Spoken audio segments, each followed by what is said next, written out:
चंद्रशेखर आजाद जड़े भारतीय स्वाधीनता संग्रामी थिले। से हिंदुस्तान रिपब्लिकन एसोसिएशन प्रतिष्ठाता मृत्यु पर हिंदुस्तान सोशलिस्ट रिपब्लिकन आर्मी गठन करथिले।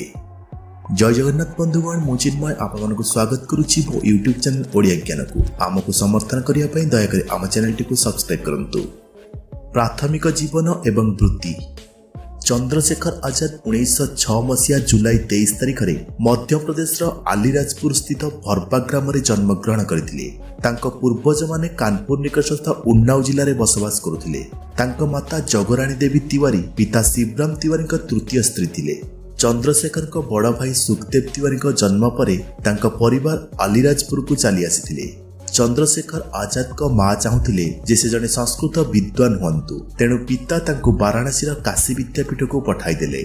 1921 मसीह जितेबाला महात्मा गांधी असहयोग आंदोलन सूत्रपात कले 15 वर्षीय चंद्रशेखर से जोग देइतिले। जेतेबाला तांको मजिस्ट्रेट का सम्मुख को नियागला, से निज नाम आजाद, पिता नाम स्वतंत्रता एवं निज घर जेल बोली उत्तर देले। सेबेठारु से चंद्रशेखर आजाद नामे जना। क्रांतिकारी जीवन। आरंभ करथिबा असहयोग आंदोलन को महात्मा गांधी 1922 मसीह स्थगित करने हेतु चंद्रशेखर आजाद क्रोध प्रकाश कले। मनमथनाथ गुप्ता नामक जड़े युव स्वाधीनता संग्रामी तांको हिंदुस्तान रिपब्लिकन एसोसिएशन पुरोधा रामप्रसाद बिस्मिल भेट कराइले।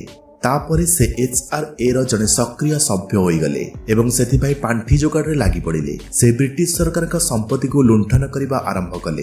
काकोरी रेलगाड़ी लुंठन, सेबेकार भाईसरय रेलगाड़ी नष्ट करिवार उद्यम एवं लाला राजपत राय हत्या करिथिबा JP सौनदर्स हत्यारे तांकर अवदान थिला। कांग्रेस रो सदस्य हेबा सत्वे जवाहरलाल नेहरू चंद्रशेखर को आर्थिक सहायता जोगाउथिले।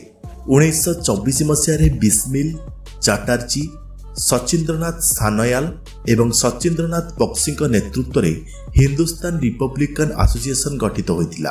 काकोरी रेलगाड़ी लुंठन पर ब्रिटिश सरकार धीरे धीरे क्रांतिकारी मनोवृत्ति को दमन करने को आरंभ कले।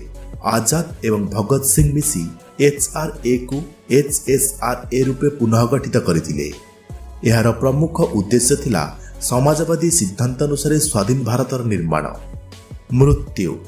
चंद्रशेखर 1931 मसीहा फेब्रुआरी 27 तारिख में अलाहाबाद आल्फ्रेड पार्क रे मृत्युवरण करथिले।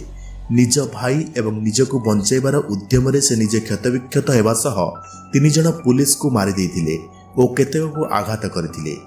इतिमध्य सुखदेव खसी पलाइबाकू सक्षम होइतिले, मात्र निजे केबे जीवितावस्था रे इंग्रेज मानक द्वारा धरा नेबाकू चाहुथिबारु निज पिस्तल से निजको गुली मारिथिले। सही पिस्तल एवं अलाहाबाद संग्रहालय संरक्षित हो रही। बंधु माने वीडियोटी भल लगे लाइक शेयर करंतु और चैनल टी को सब्सक्राइब करने को भूलंतु नहीं। आज रहुची देखा आगामी अध्याय। जय जगन्नाथ, वंदे उत्कल।